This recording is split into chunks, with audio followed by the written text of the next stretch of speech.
والعلم طريق للعلا كل من سار عليه وصلوا سنة الله وهدي الأنبياء وبه عز الرعيل الأول.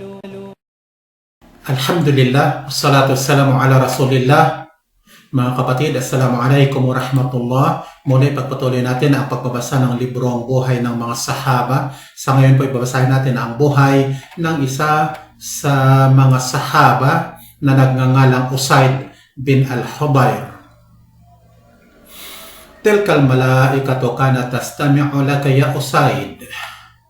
Iyon ay mga anghel na nakikinig sa iyo, o Usaid. Ito'y salita ng propeta sallallahu alaihi wasallam kay Usaid bin al-Hudayr radhiyallahu anhu. Dumating ang binatang Makki na si Mus'ab bin Umair sa Yathrib o tinatawag na Madina. Ito'y sa unang misyon niya ng pagdada'wa o pangangaral na nakilala sa kasaysayan ng Islam. Siya ay tumuloy kay As'ad bin Zurara na isa sa mga maharlika ng tribo na Khazraj at ginawa niya ang tahanan nito na lugar para pagmumulan ng pagpapalaganap ng da'wa niya sa Islam at pangangaral ng sugo ni Allah. Nagsisidalo ang mga mamamayan ng Yathrib sa mga pagpupulong ng batang mangangaral na si Mus'ab bin Umair ng maramihan. Ang nakakapagpaakit sa kanila ay ang tamis ng pananalita ni Mus'ab bin Umair, ang malinaw na mga pagpapaliwanag niya, ang kapinuhan ng katangian niya at liwanag ng pananampalataya na nagniningning sa maganda niyang mukha.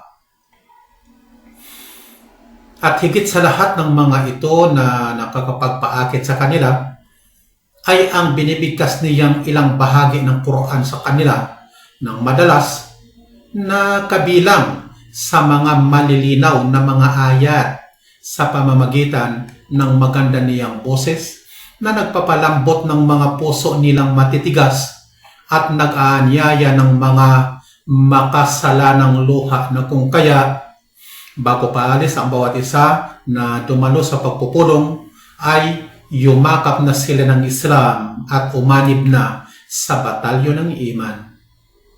Isang araw, lumabas si As'ad bin Zurara na kasama ni Mus'ab bin Umair upang makipagpulong sa isang grupong kabilang sa Banu Abdul Ashhal at upang iparating sa kanila ang Islam. Pumasok silang dalawa sa isa sa mga taniman ng Banu Abdul Ashhal at naupong malapit sa balon sa ilalim ng lilim ng mga datilis. Nakatipon sa palibot ni Mus'ab ang grupo ng mga nag-Muslim at ang iba naman ay gustong makinig sa pangangaral niya. Sinimulan niya ang pagdada'wa at pangangaral sa mga tao na ang mga tao naman ay masisigasig sa pakikinig sa kahali-halina o kaakit-akit niyang pananalita na may mga kalakip na ilang bahagi ng Quran.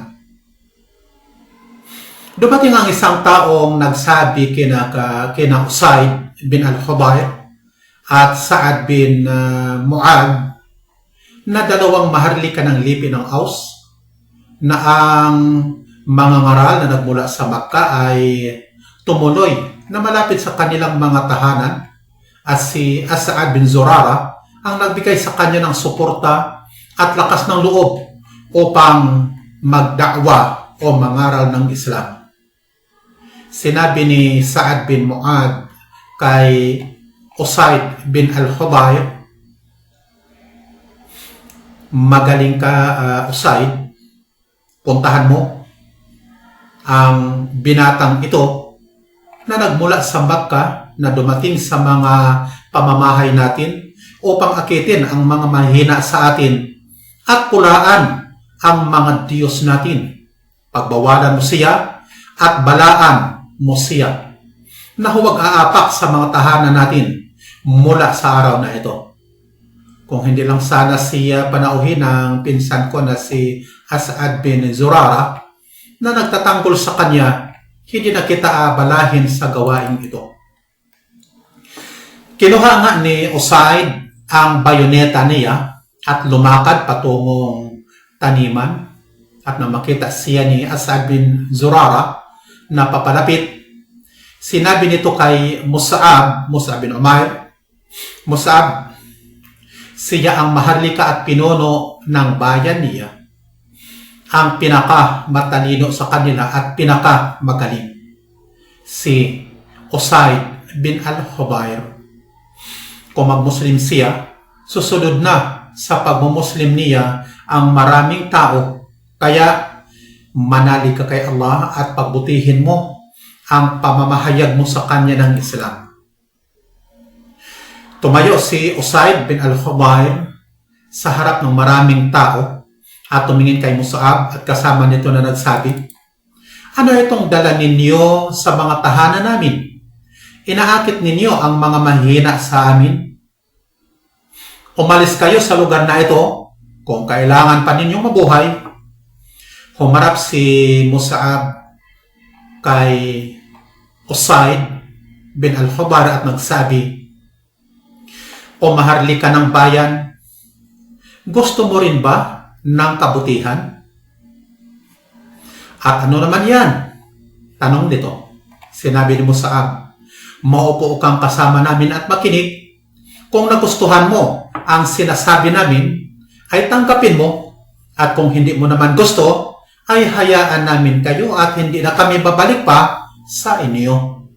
Sinabi ni Usaid, makatarungan ang sinabi mo.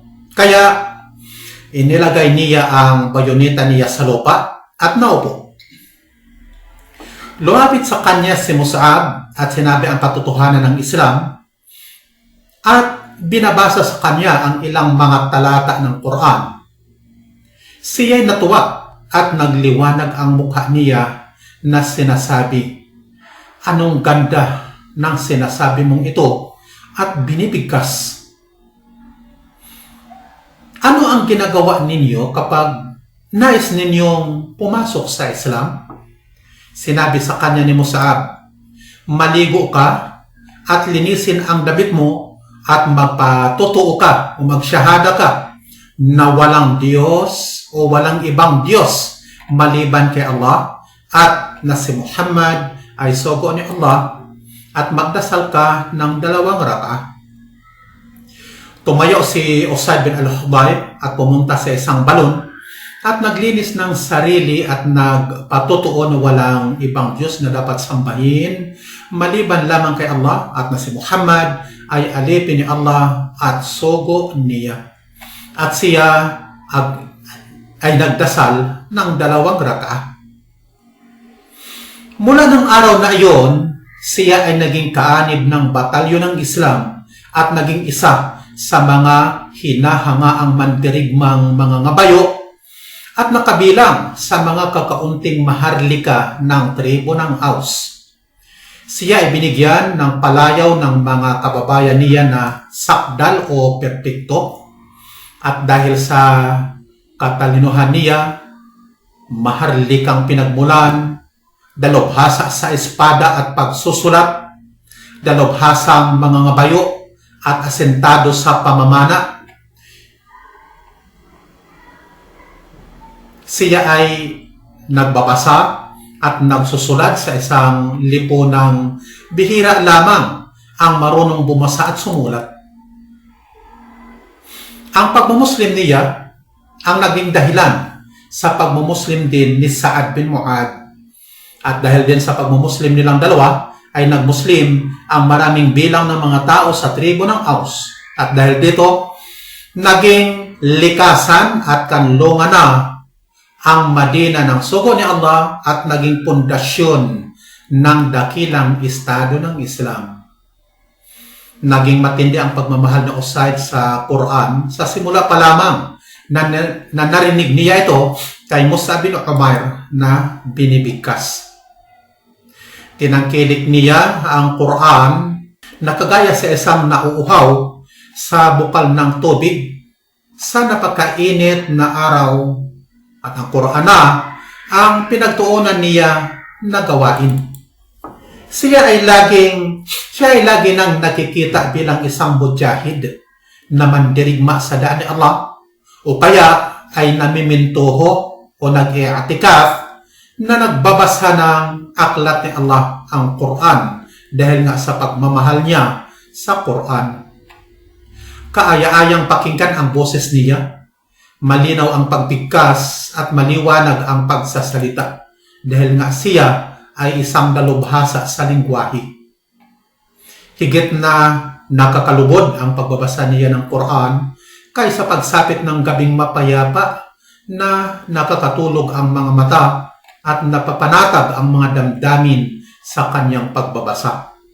Ang mga dakilang sahaba ay nag-aantabay sa mga oras ng pagbabasa niya ng Quran at nag-uunahang makinig sa mga pagbibigkas niyang ito ng Quran.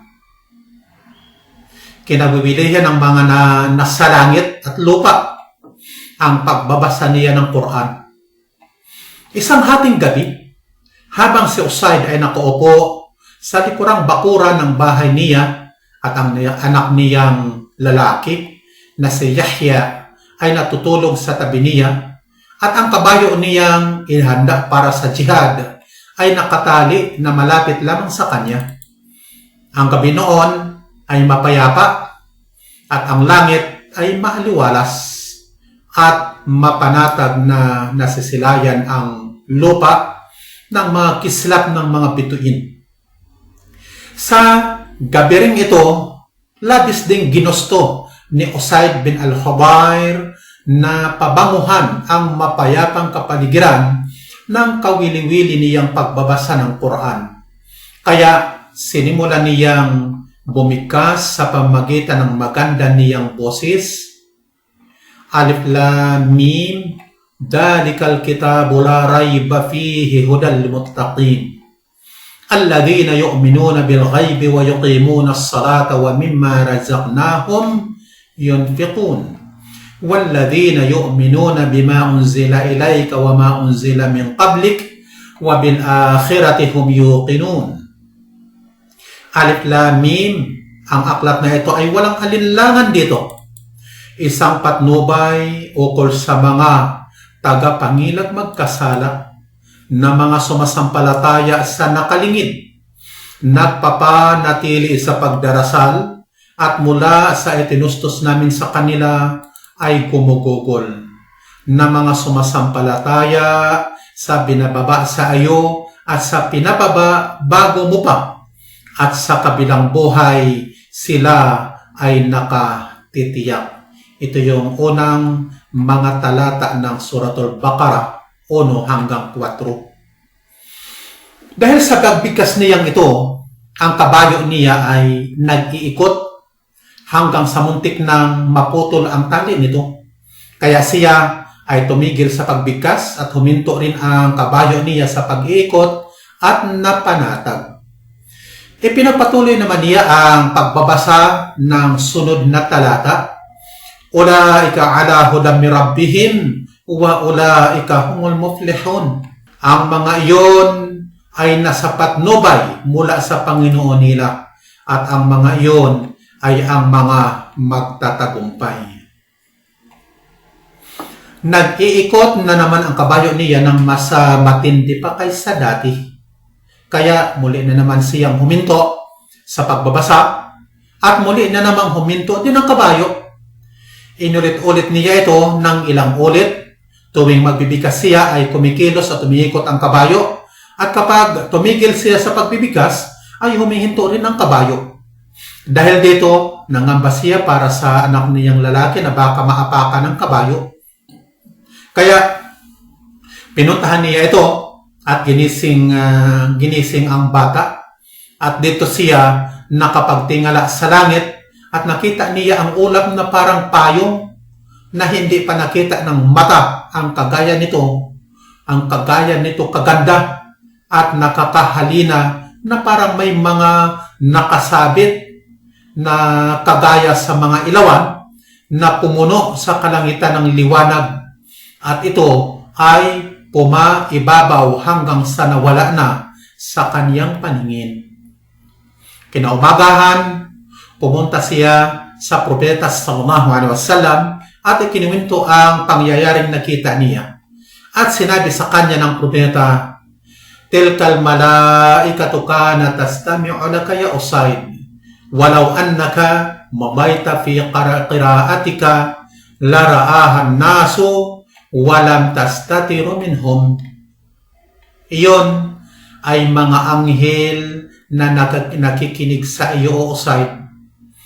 Kung itinuloy mo lamang ang pagbibigkas mo ng Quran, talagang makikita sila ng mga tao at hindi sila makakapagkubli sa kanila. Kung gaano katindi ang pagmamahal ni Usayd sa Quran, ay ganun katindi ang pagmamahal niya sa sugo ni Allah.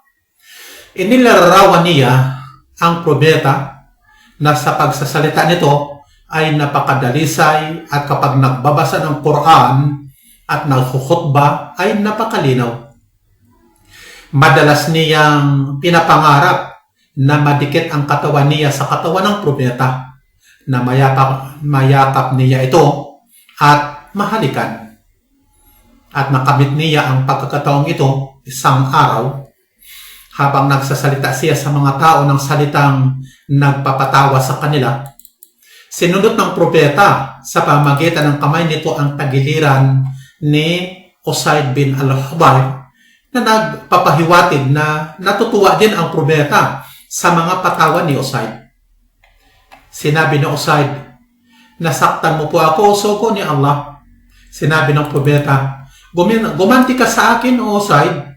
Sinabi ni Usayd, "Pero may suot ka pong damit, samantalang ako ay wala nang sinundot mo ako." Kaya itinaas ng propeta ang damit nito upang lumabas ang katawan. Pero niyakap ito ni Usayd at pinaghahalikan ang tagiliran ng propeta habang nagsasabi, "O sugo ni Allah, ito ang matagal ko nang pinangarap mula nang makilala kita, at ito ngayon ang nakamit ko na."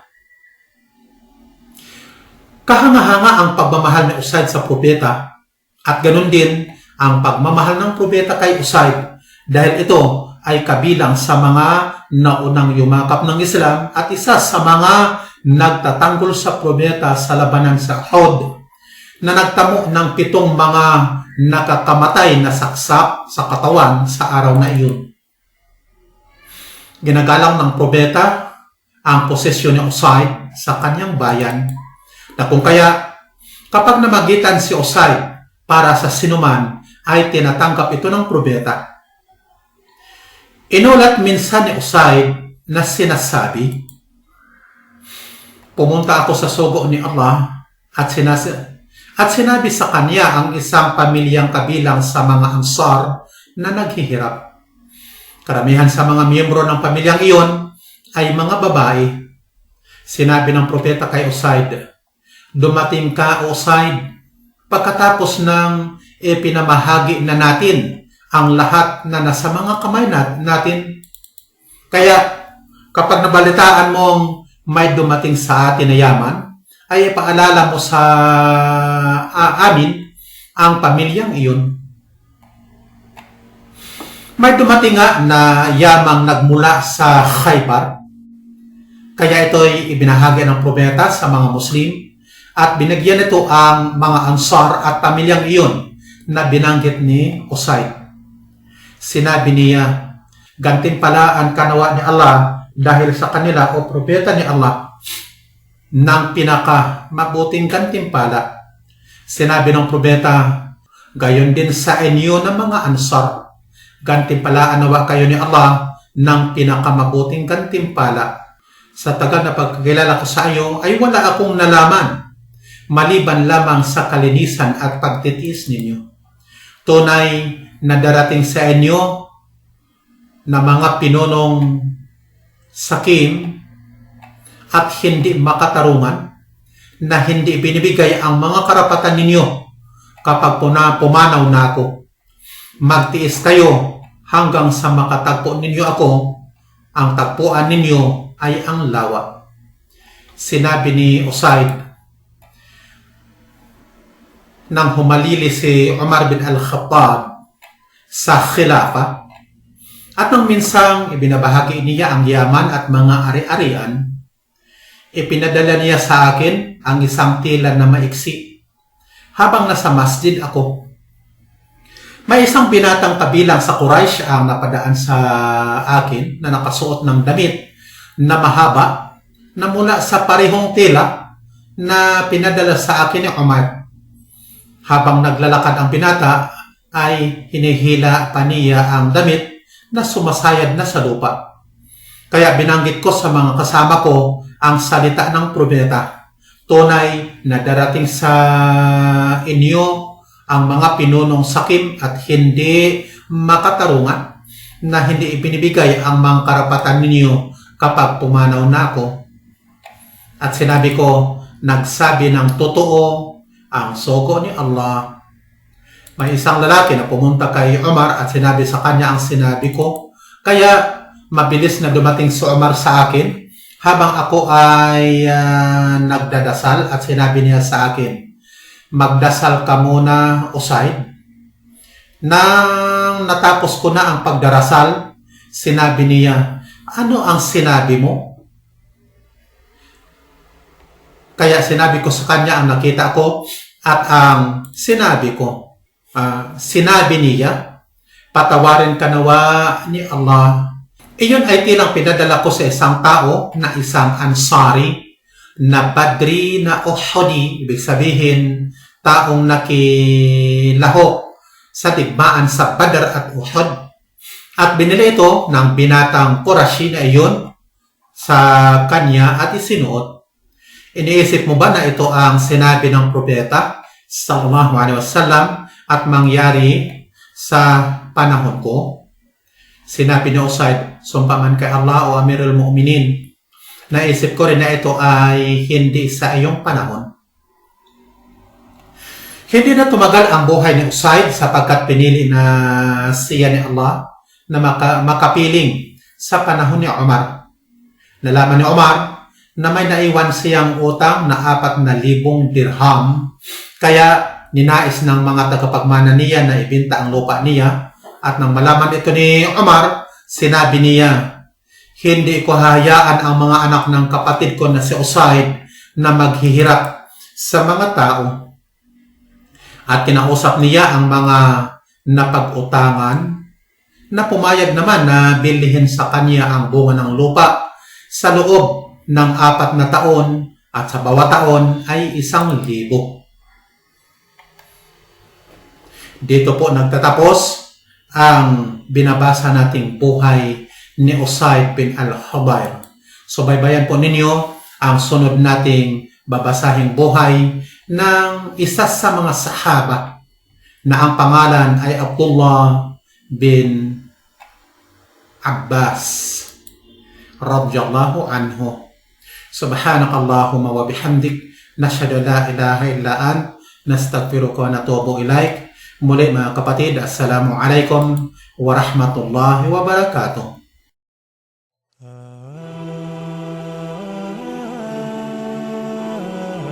لا سوى العلم طريق للعلا كل من سار عليه وصلوا سنة الله وهدي الأنبياء وبه عز الرعيل الأول.